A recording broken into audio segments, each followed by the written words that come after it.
Right now, the bed you're laying in or the chair you're sitting on is mostly empty space. The atoms that appear solid are actually 99.9999% emptiness, with tiny nuclei surrounded by electron clouds that aren't really clouds at all, but probability distributions, regions where electrons might be found if you bothered to check. And here's the truly strange part. Until you do check, the electron isn't anywhere specific. It exists in multiple places simultaneously in a state called superposition, only choosing a location when observed. This isn't philosophy or mysticism. This is quantum mechanics, the most successful scientific theory ever created, confirmed by countless experiments. The foundation of modern technology, from smartphones to solar panels. Yet it describes a reality so bizarre that even the physicists who use it daily admit they don't truly understand what it means. Welcome to Science for Sleeping, where we take the universe's strangest truths and transform them into peaceful explorations. If you're new here, you've discovered something special. A place where mind-bending science becomes calming knowledge, where the quantum world's mysteries soothe rather than disturb. And if these journeys into reality's deepest nature help you unwind, please like this video and subscribe. Your support allows us to continue exploring science's frontiers in ways that bring peace rather than anxiety. Tonight, we're taking quantum mechanics slowly, not rushing through equations or drowning you in jargon, but carefully unpacking each strange concept, letting it settle before moving to the next. You'll discover why particles behave like waves, why observation changes reality, why Einstein spent decades arguing against quantum mechanics despite its success, and why the quantum world operates by rules completely unlike anything in everyday experience. Get comfortable now. Release the day's concerns. Let your body find its natural stillness. We're about to explore a realm where common sense breaks down, where particles tunnel through solid barriers, where entangled particles affect each other across vast distances, where reality itself seems to depend on whether anyone is watching. This is quantum physics. Strange, verified, and absolutely fundamental to understanding our universe. Let's begin this gentle journey into the quantum realm, where nothing is quite what it seems. Section 1. Wave-particle duality. When matter stops making sense. Picture a single electron, an elementary particle with definite charge, mass and spin. You might imagine it as a tiny sphere, a miniature billiard ball orbiting an atom's nucleus. This intuition is completely wrong. The electron isn't a particle in any classical sense, and it isn't orbiting like a planet around the sun. Instead, it's something stranger, both particle and wave, exhibiting properties of each depending on how you measure it. This wave-particle duality stands at quantum mechanics foundation, and it's genuinely bizarre. Fire electrons one at a time through two narrow slits toward a detector screen. If electrons were simply particles, they'd create two bright bands on the screen, one behind each slit. But that's not what happens. Instead, an interference pattern emerges. Multiple bands of bright and dark regions, exactly the pattern created when waves pass through two slits and interfere with each other, creating peaks where waves align and cancelling where they're opposite. Yet here's what makes this truly strange. You're firing electrons individually, one at a time. Each electron goes through the apparatus alone, with no other electrons present to interfere with. Yet somehow each single electron interferes with itself, behaving as though it passed through both slits simultaneously as a wave, then arrived at the detector screen as a particle creating a single dot.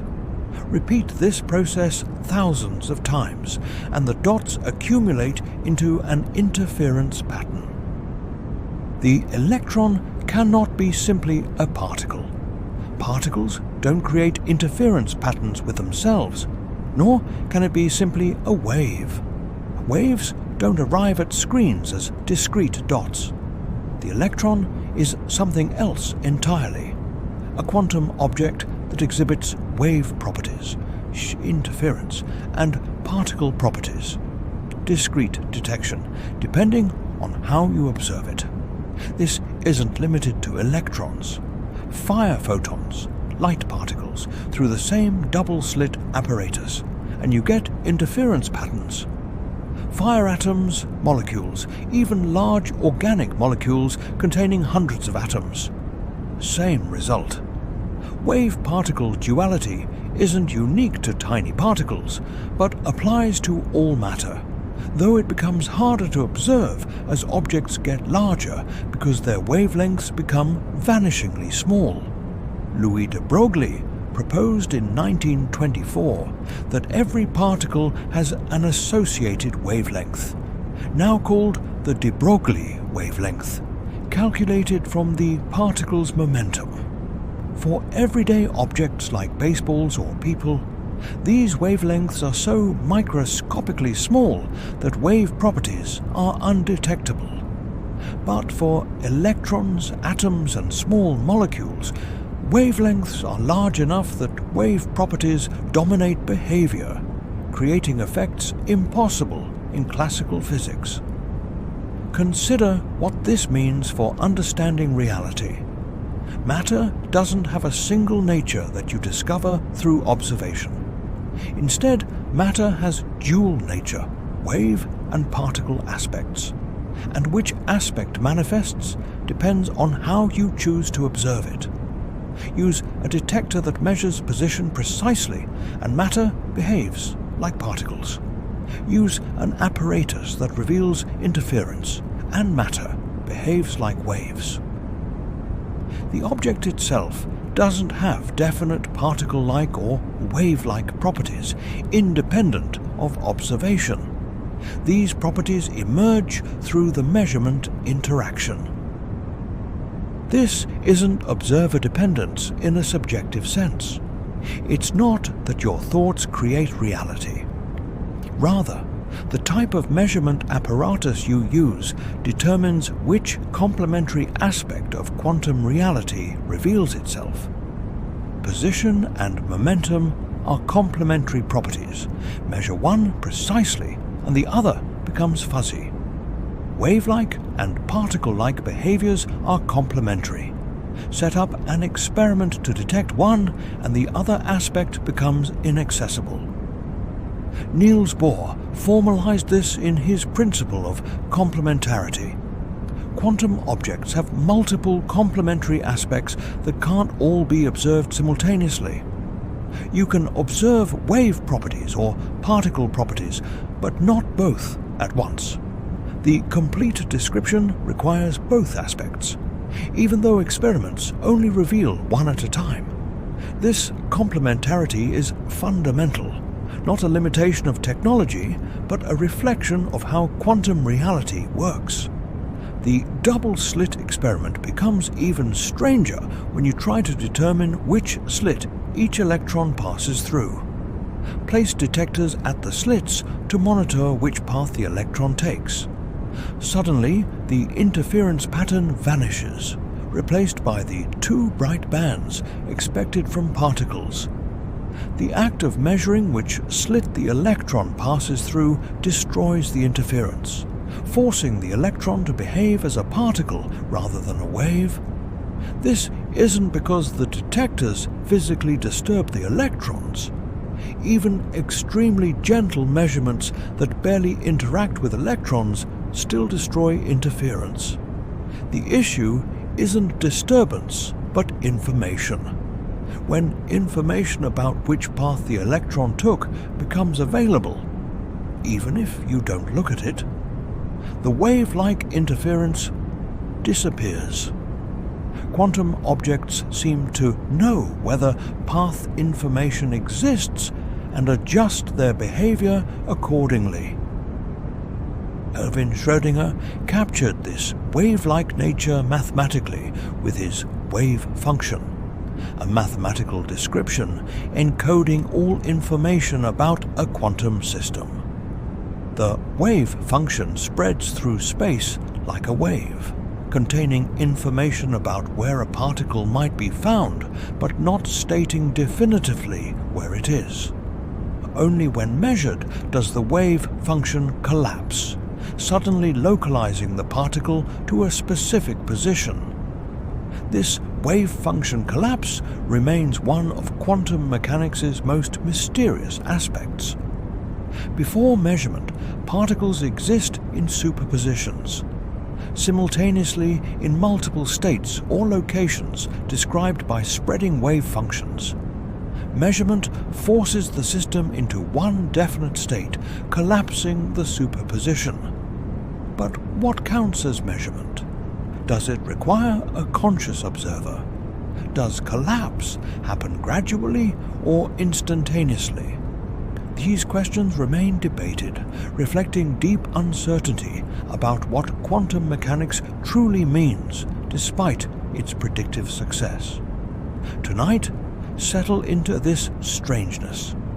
The matter comprising your body, the atoms in the air you breathe, the electrons creating thoughts in your brain, all exhibit wave-particle duality. All exist in quantum superpositions when unobserved. All follow rules completely different from everyday experience. You are quantum at your core, built from particles that aren't quite particles, existing in states that aren't quite definite until measured, following laws that defy common sense, yet describe reality more accurately than any theory in human history. Section 2. The Uncertainty Principle, Reality's Fundamental Fuzziness. Werner Heisenberg discovered something profound in 1927. Certain pairs of properties cannot be simultaneously known with perfect precision. The most famous example involves position and momentum. The more precisely you know where a particle is, the less precisely you can know how fast it's moving, and vice versa.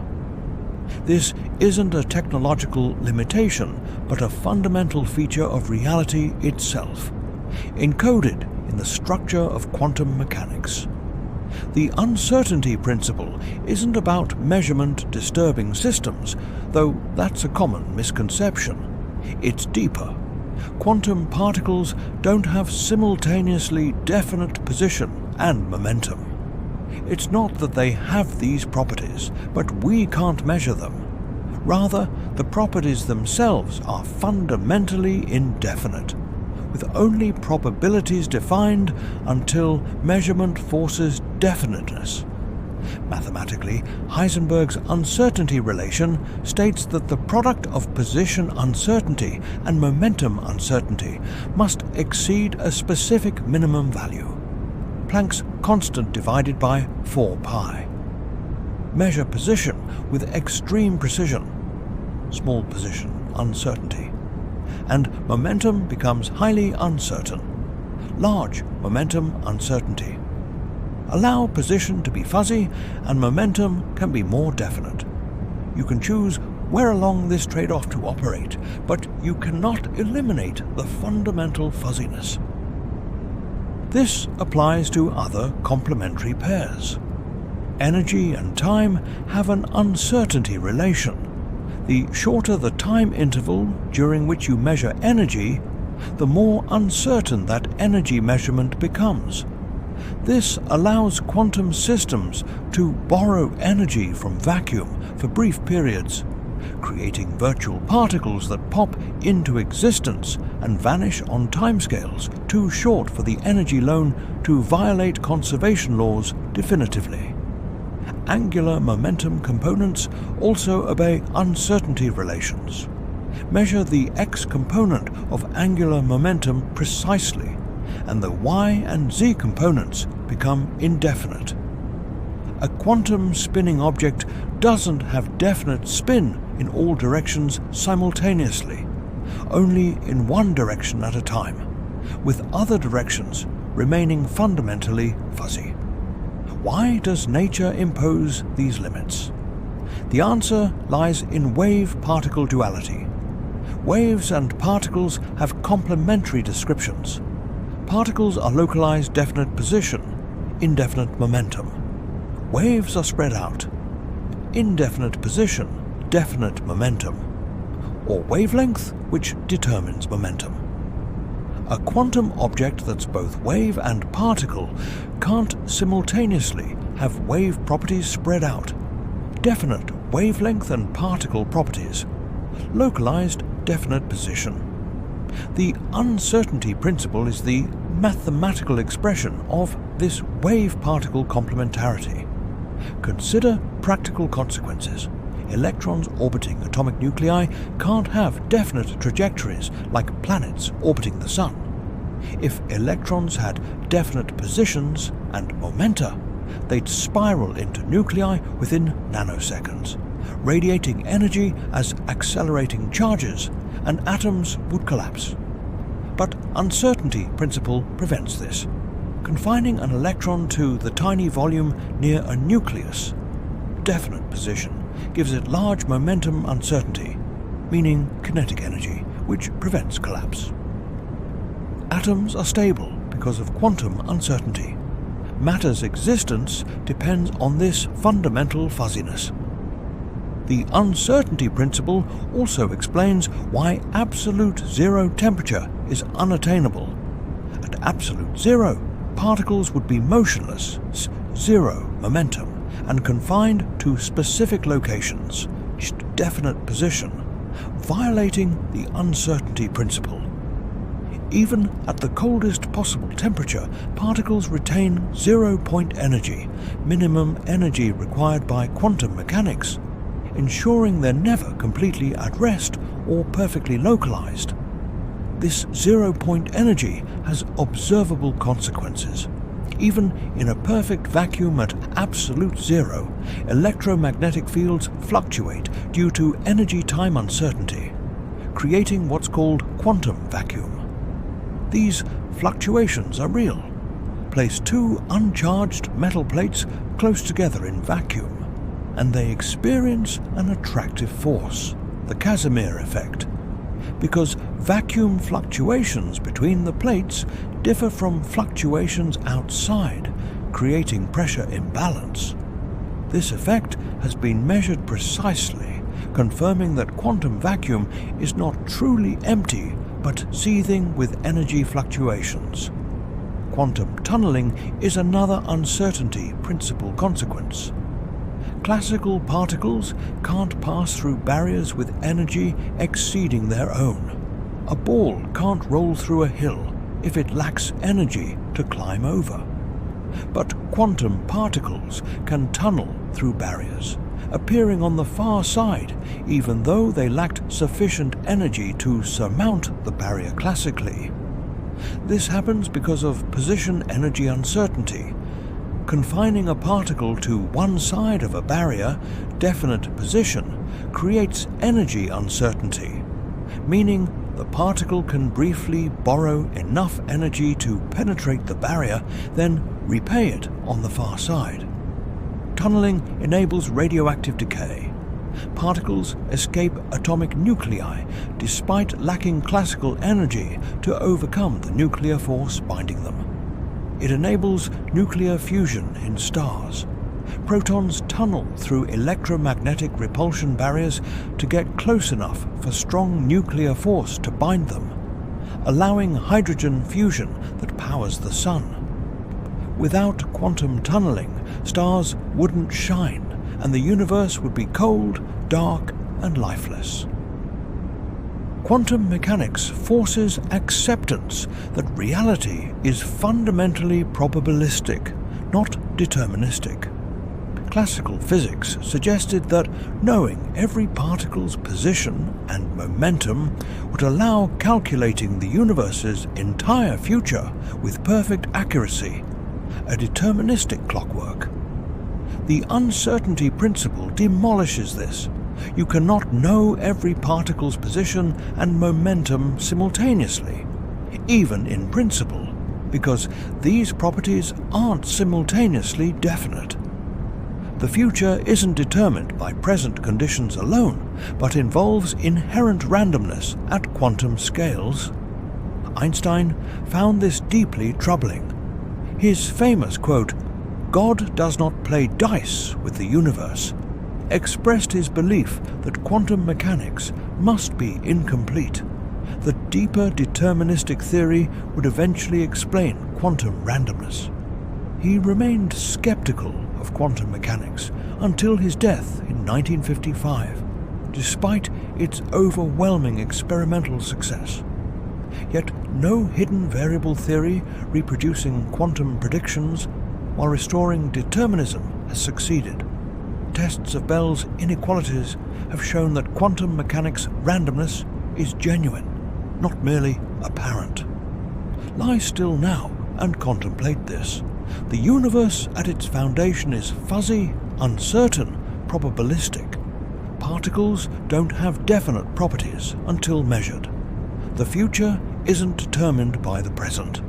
Reality itself contains fundamental randomness that cannot be eliminated or explained away by better theories or finer measurements. This isn't a flaw in our knowledge, but a feature of nature itself. Reality is inherently uncertain, and the uncertainty principle quantifies exactly how fuzzy existence must be. Section 3. Superposition and Schrödinger's cat. Being in two places at once. Imagine an electron that you haven't yet measured. According to quantum mechanics, before measurement, the electron doesn't exist in one definite state, but in a superposition of all possible states simultaneously. It's not that you don't know which state it's in, it's literally in all of them at once, with each state having some probability amplitude that determines how likely measurement is to find that particular state. This superposition is central to quantum mechanics and completely alien to everyday experience. A coin spinning in the air is either heads or tails. You just don't know which until it lands. But a quantum coin in superposition is genuinely both heads and tails simultaneously until measured, at which point it chooses one outcome with probabilities determined by its quantum state. The famous double-slit experiment demonstrates superposition directly. An electron passing through two slits exists in a superposition of having gone through the left slit and having gone through the right slit. It's not that it went through one or the other, and you don't know which. It went through both simultaneously, as evidenced by the interference pattern that emerges. Only when you measure which slit it passed through does the superposition collapse, forcing the electron to have gone through one slit or the other. Schrödinger's wave function mathematically describes superpositions. For a particle, the wave function assigns a complex number, amplitude, to each possible position.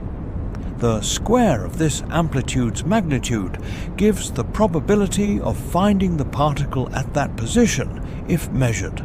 Before measurement, the particle exists in superposition of all positions where the wave function is non-zero, simultaneously present everywhere the wave function extends. This led Erwin Schrödinger to propose his famous cat thought experiment in 1935. intended to show quantum mechanics' apparent absurdity when applied to large-scale systems. Imagine a cat in a sealed box with a device containing a radioactive atom, a radiation detector, a hammer, and a vial of poison. If the atom decays, the detector triggers the hammer to break the vial, releasing poison that kills the cat. If the atom doesn't decay, the cat lives. Radioactive decay is a quantum process. The atom exists in superposition of decayed and not decayed states until measured. Quantum mechanics says this superposition extends to everything coupled to the atom. The detector, hammer, vial, and cat all become entangled in the superposition. Before opening the box, the cat is in a superposition of alive and dead, simultaneously in both states, not just unknown, but genuinely both.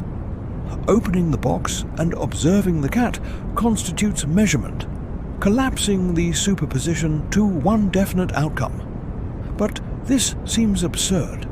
Cats aren't both alive and dead. They're definitely one or the other at all times, whether observed or not. Yet quantum mechanics, taken literally, suggests macroscopic objects can be in superpositions just like microscopic particles. This apparent absurdity reveals measurement problem. When and how does superposition collapse? Does it require a conscious observer? Does it happen gradually as quantum systems interact with environments? Or does superposition never truly collapse, with the universe branching into parallel realities containing all possible outcomes? The many worlds interpretation? Different interpretations of quantum mechanics answer these questions differently. Copenhagen interpretation, historically dominant, says measurement by macroscopic apparatus causes collapse, but measurement isn't precisely defined. Many worlds interpretation eliminates collapse entirely. Superpositions never end. They just branch into parallel universes. Decoherence theory shows that interaction with environment rapidly destroys observable quantum effects in large systems, making macroscopic superpositions undetectable even if they technically exist.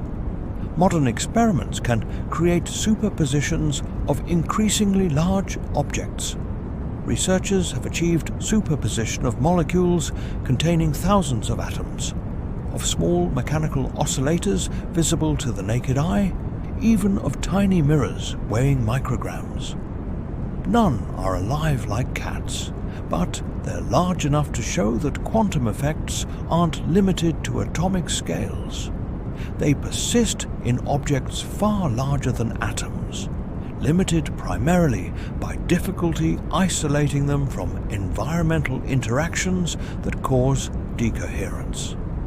The key insight is that superpositions are fragile. Any interaction with the environment, stray photons, air molecules, thermal radiation, can cause decoherence, effectively measuring the system and collapsing superposition, even without deliberate observation. Large objects like cats interact with their environments constantly and unavoidably, causing immediate decoherence. The cat is never in observable superposition because the environment constantly measures it, forcing definite alive or dead states. But this doesn't fully resolve the paradox. Before decoherence, superpositions exist. The cat plus its environment might be in superposition before you open the box, even if the cat alone isn't. And decoherence doesn't explain why measurement produces one outcome rather than another. It just explains why we don't observe multiple outcomes simultaneously.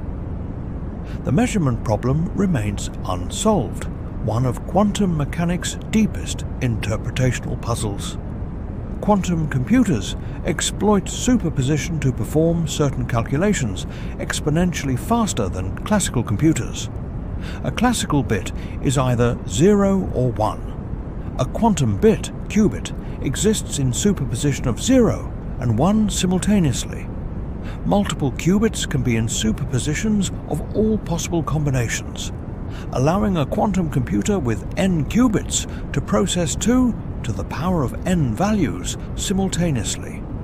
For certain problems like factoring large numbers or searching databases, this provides dramatic speed-up. But maintaining quantum superposition is extraordinarily difficult. Qubits must be isolated from their environment to prevent decoherence while still being controllable for computation.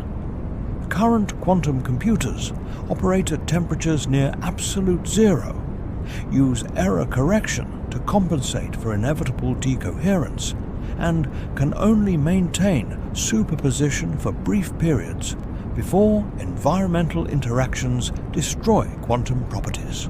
Building large-scale quantum computers requires solving immense engineering challenges precisely because quantum superposition is so fragile.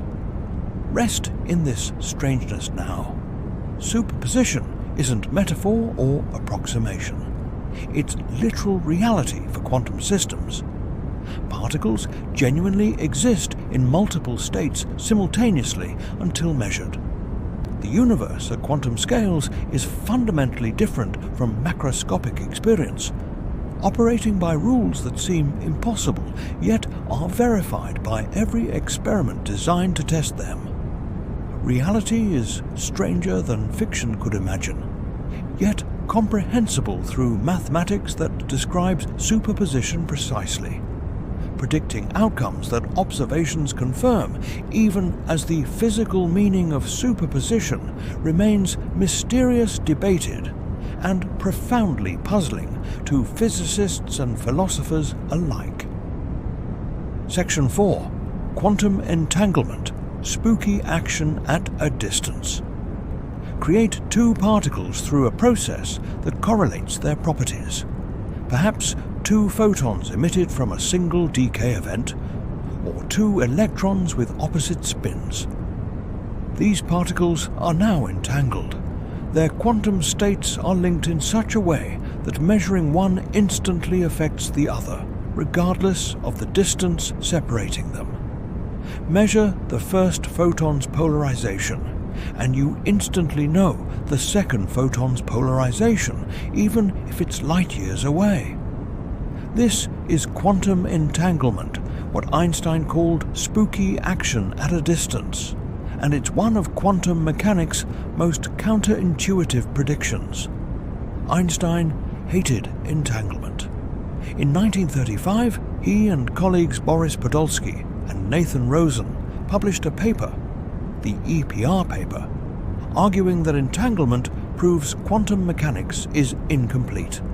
They reasoned, if measuring particle A instantly determines particle B's state across vast distances, either information travels faster than light, violating relativity, or particle B had that property all along, and quantum mechanics is merely ignorant of it, meaning hidden variables exist that quantum mechanics doesn't describe. Einstein believed the latter. Particles have definite properties at all times, even before measurement, and quantum mechanics' probabilistic predictions reflect incomplete knowledge rather than fundamental randomness. He thought a more complete theory with hidden variables would restore determinism and eliminate spooky action at a distance.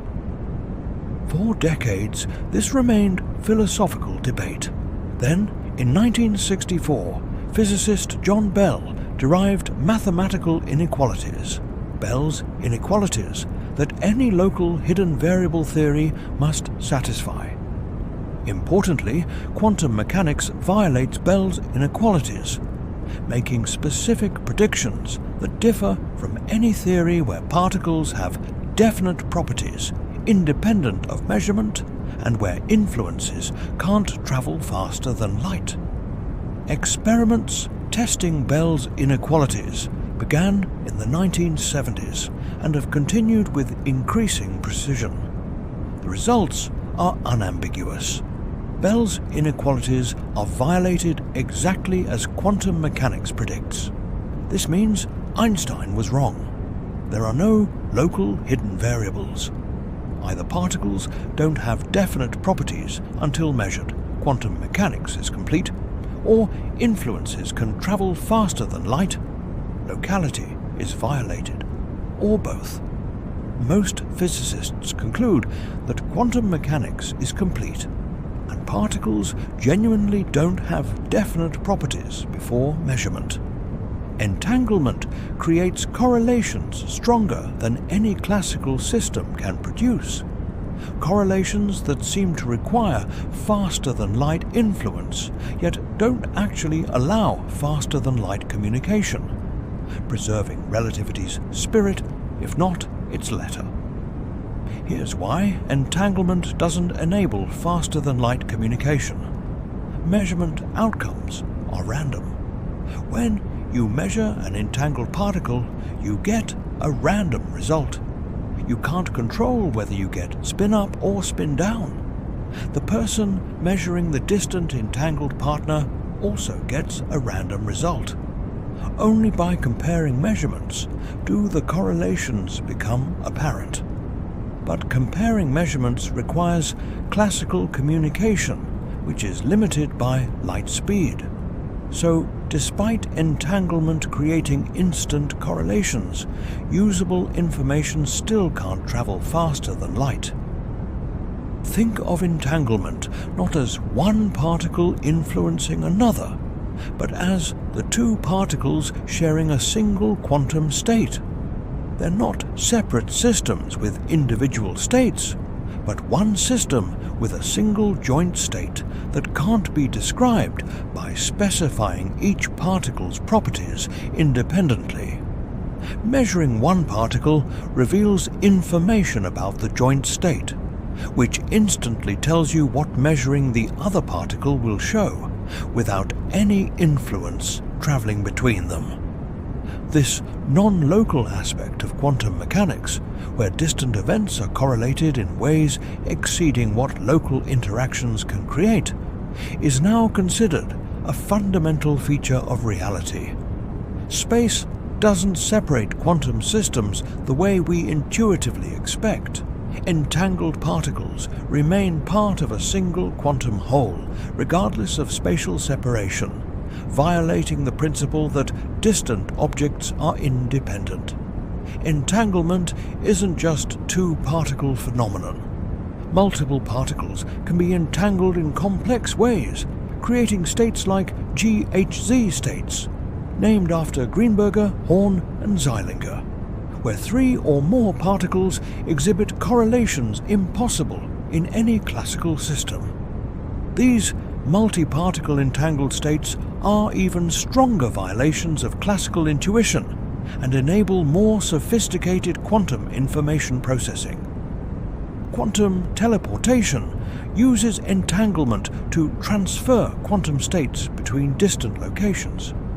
Despite the science fiction name, this doesn't transport matter, but rather transfers quantum information.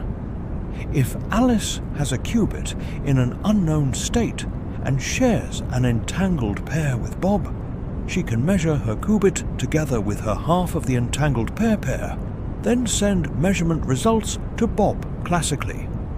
Bob uses these results to manipulate his half of the entangled pair, transforming it into a copy of Alice's original qubit state.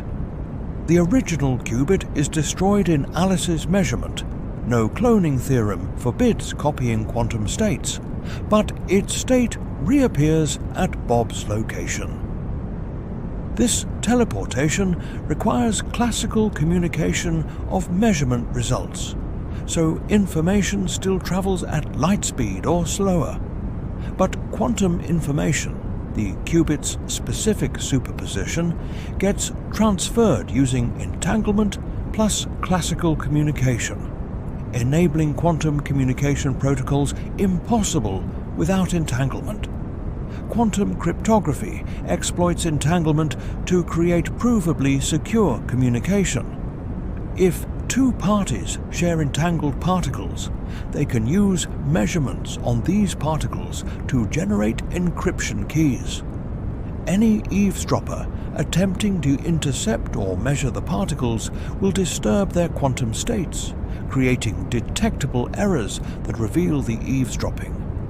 This isn't security through computational difficulty, like modern encryption that's hard but not impossible to break, but security through physical law.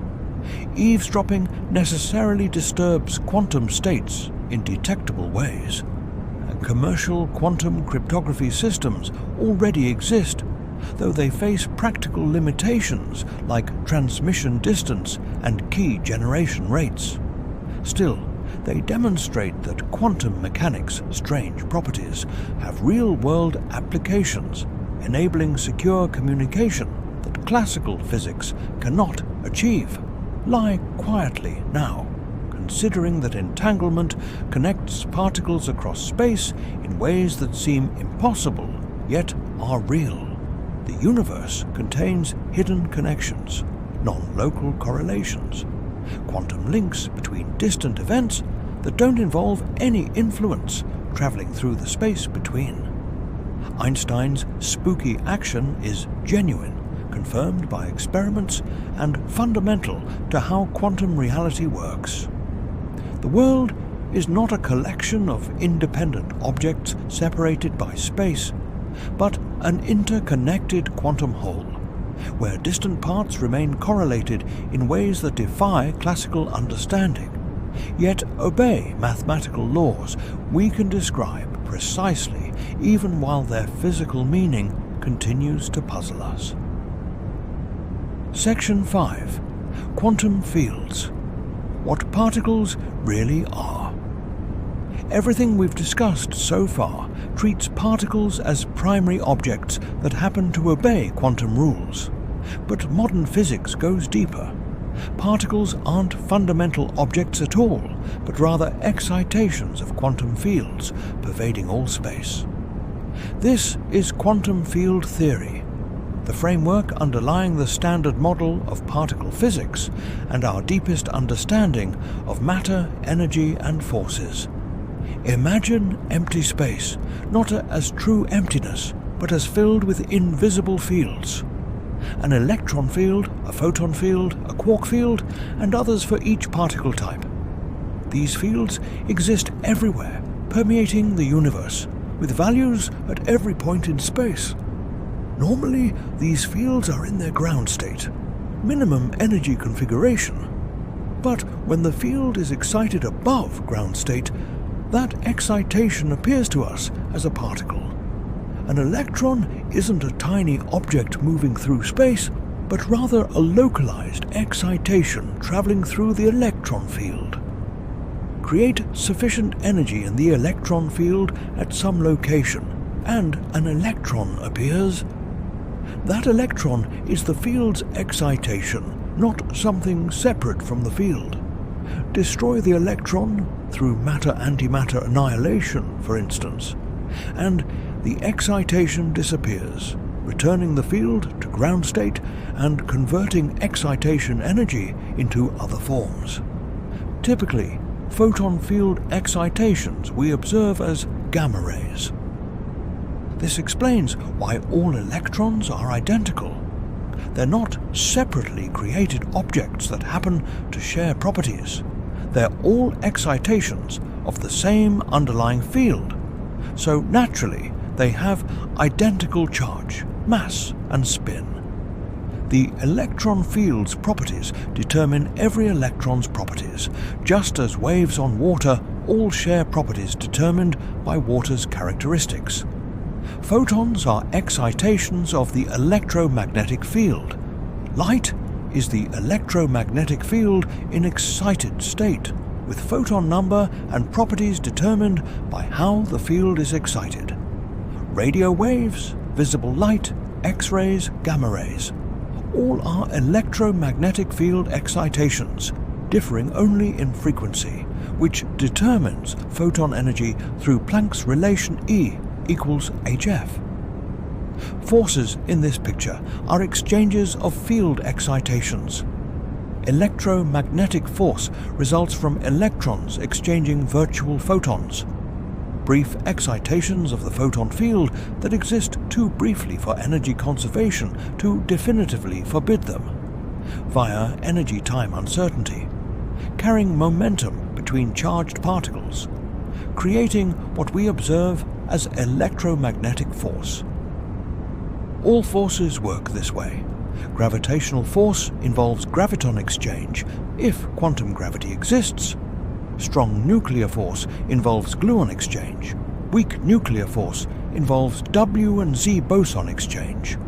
Virtual particles constantly pop into existence throughout space as quantum fields fluctuate around ground state. These fluctuations are real. They create measurable effects like the Casimir force mentioned earlier.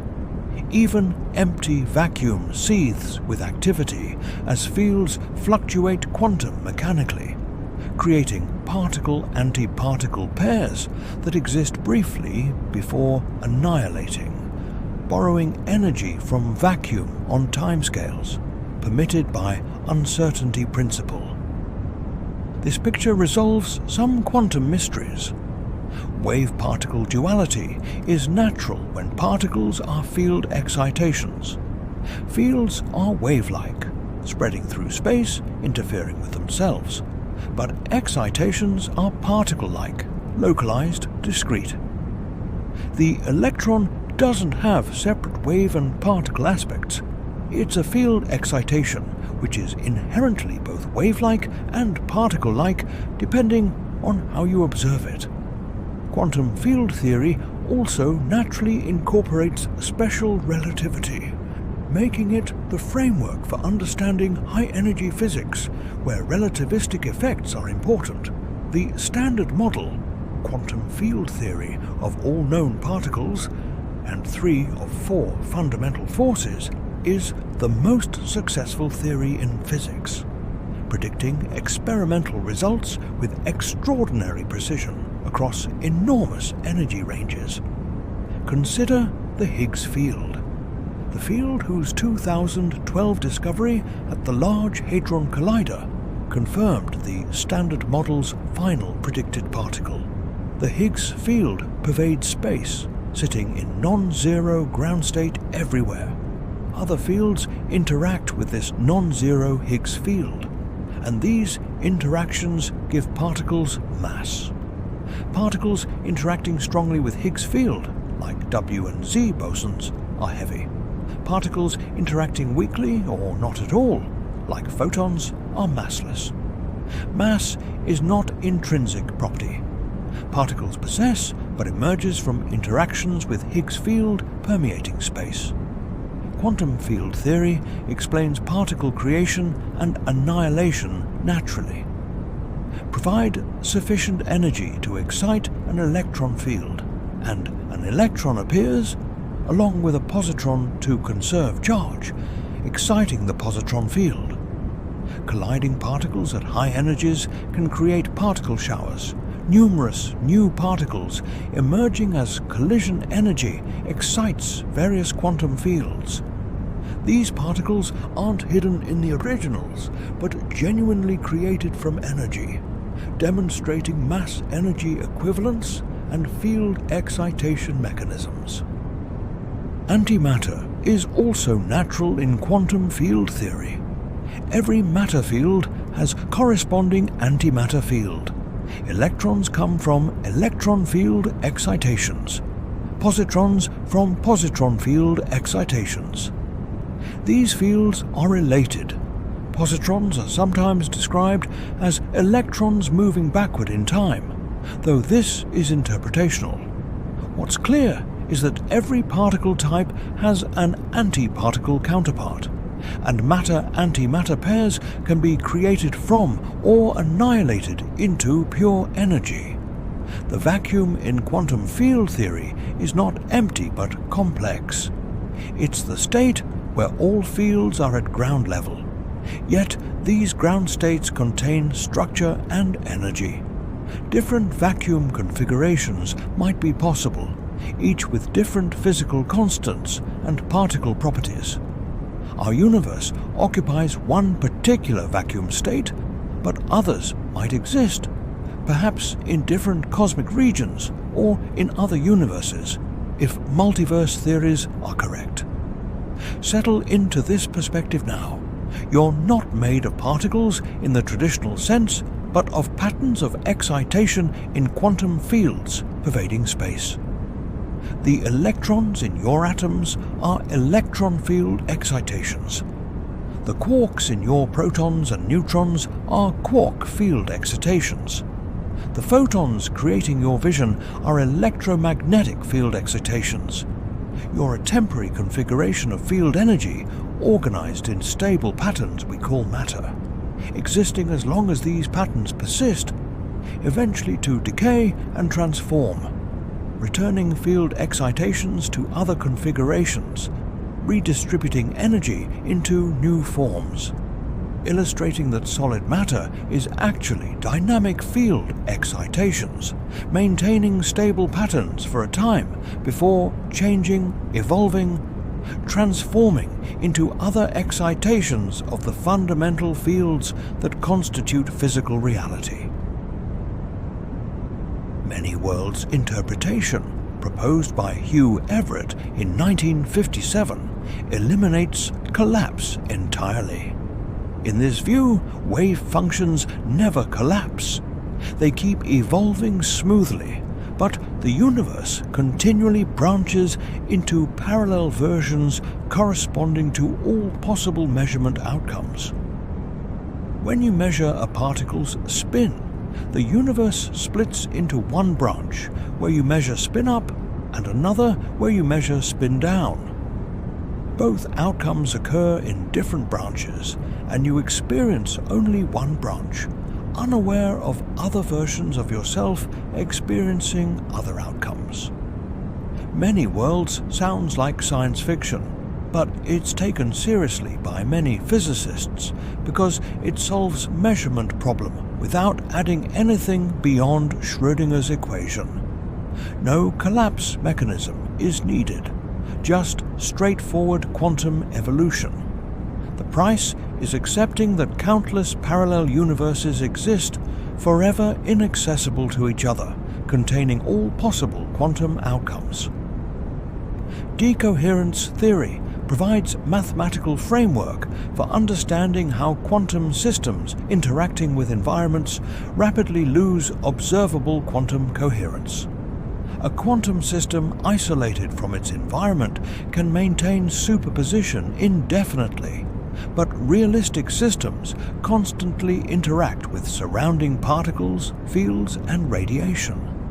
These interactions entangle the system with the environment in ways that make quantum superposition unobservable, effectively forcing the system into classical behavior even without collapse.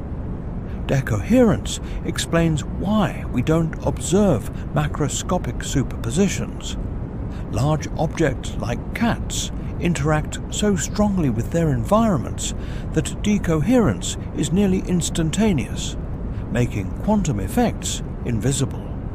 It doesn't solve measurement problem completely, because decoherence creates entanglement with environment rather than eliminating superposition, but explains why macroscopic world appears classical despite being ultimately quantum.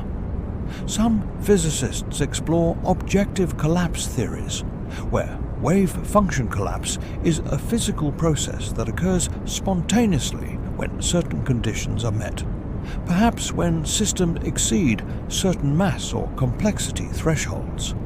These theories modify quantum mechanics slightly to include collapse mechanism, predicting tiny deviations from standard quantum predictions that experiments are beginning to probe.